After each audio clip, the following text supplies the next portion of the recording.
क्या अशोक चौधरी बिहार के अगले मुख्यमंत्री बनने वाले हैं? क्या किसी अघोरी बाबा ने यह भविष्यवाणी कर दी है कि अशोक चौधरी को बिहार की नंबर 1 की कुर्सी मिलने वाली है? या फिर जनता दल यूनाइटेड में इतना विवाद है कि अशोक चौधरी की मौजूदा कुर्सी भी जा सकती है? आप देखना शुरू कर चुके हैं स्पेशल स्टोरी, मैं आपके साथ सरोज सिंह। अशोक चौधरी को लेकर लगातार विवाद है। दुबई में विवाद जब गए तब विवाद हो गया, वहां से जो एक तस्वीरें वायरल हुई उस पर विवाद हो गया, और राज्य कार्यकारिणी की बैठक से पहले डॉक्टर संजीव ने जो कहा उस पर तो विवाद अभी तक फैला हुआ है। तो एक बार फिर निशाने पे अशोक चौधरी हैं और उनको निशाने पर लिया है एक बार फिर से जनता दल यूनाइटेड के ही विधायक परबत्ता से डॉक्टर संजीव। कह क्या रहे हैं? मुख्यमंत्री बनने की हसरत है स्वयंभू दलित नेता को। एक अघोरी बाबा ने भविष्यवाणी कर दी है, इसलिए बार बार वो जाते हैं हर महीने उस अघोरी बाबा का आशीर्वाद लेने के लिए।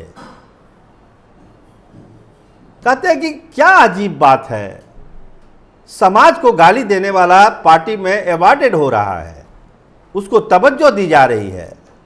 दलित नेताओं की कमी है क्या जनता दल यूनाइटेड में? रत्नेश सदा इतने सीनियर हैं, 5 बार 4 बार विधायक रह चुके हैं। अब तो श्याम रजक जी भी आ गए हैं हमारी पार्टी में। 2014 में आए अशोक चौधरी, मैं तो 2003 से हूं, उनसे 11 साल सीनियर हूं। हम लोगों की बातें नहीं सुनी जाती है, लेकिन अशोक चौधरी की बात सुनी जाती है।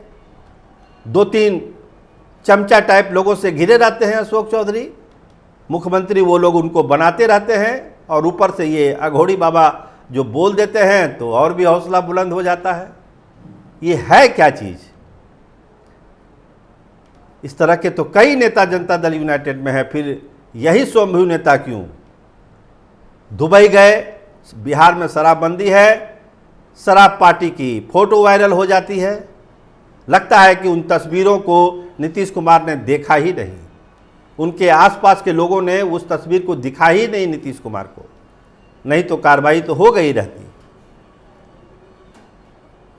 तो काफी गुस्से में हैं डॉक्टर संजीव, और इसके पीछे की कहानी समझने की जरूरत है कि आखिर अशोक चौधरी एक खास गुट के निशाने पर क्यों हैं? क्यों जनता दल यूनाइटेड का एक तबका अशोक चौधरी को पसंद नहीं कर रहा है? और इतना बड़ा आरोप कि खुद मुख्यमंत्री बनना चाहते हैं अशोक चौधरी, ये कोई छोटा आरोप नहीं है, सीधे सीधे नीतीश कुमार की सत्ता को चुनौती है। तो अगर ये आरोप लगा रहे हैं डॉक्टर संजीव, तो इसका जवाब तो वही देंगे, लेकिन सत्ता के गलियारे में ये चर्चा तेज है कि क्या जनता दल यूनाइटेड में सब कुछ ठीक नहीं होगा? क्या जो गुटबाजी है वो और जोर पकड़ेगी? क्योंकि जिस तरह के पब्लिक में बयान दे रहे हैं डॉक्टर संजीव, वो ये जतलाता है कि मामला आगे जाने वाला है। या तो अशोक चौधरी और भी मजबूत होकर उभरेंगे, या फिर पार्टी से बाहर हो जाएंगे, या मंत्री पद उनको छोड़ना होगा। डॉक्टर संजीव खुद कहते हैं कि देखिए, राष्ट्रीय महासचिव बनाया गया है तो मतलब है कि उनको मंत्री पद से हटाया जाएगा। तो सवाल है कि अगर मंत्री पद से नहीं हटाया गया तब डॉक्टर संजीव क्या बोलेंगे? जब वो खुद कह रहे हैं कि मुख्यमंत्री बनने की हसरत है डॉक्टर अशोक चौधरी को, तो फिर दिक्कत क्या है और दिक्कत होगी क्या? अशोक चौधरी का खेमा भी सतर्क है, सावधान है। उसको पता है कि इस तरह के हमले उन पर होंगे, इस तरह के आरोप लगाए जाएंगे, तो इसका जवाब कैसे देना है, इसकी भी तैयारी डॉक्टर अशोक चौधरी के खेमे ने कर रखी है। तो लड़ाई आमने सामने की हो रही है जनता दल यूनाइटेड के ही भीतर, और इसको जितना सुलझाने की कोशिश, नीतीश कुमार ने क्या कहा राज्य कार्यकारिणी की बैठक में कि सबको मिल के चलना है, मिलकर काम करना है, और 220 का आंकड़ा पार करना है 2025 में एनडीए के लिए। लेकिन यहाँ जब आपस में ही गुत्थम गुत्था हो रही है तो 220 का टारगेट पूरा कैसे होगा? डॉक्टर संजीव कहते हैं भूमियार कैसे वोट करेंगे? आप गाली दीजिएगा जिस समाज को, जो समाज सबको साथ लेकर चलता है, एनडीए को आंख बंद करके वोट करता है, उसको अगर आप गाली देंगे, और गाली देने वाले को आप जब पारितोषिक देंगे, उनको इनाम देंगे, अवार्डेड करेंगे, तो फिर कैसे लोग वोट करेगा? समाज भी कुछ सोचेगा कि क्या करना चाहिए, क्या नहीं करना चाहिए।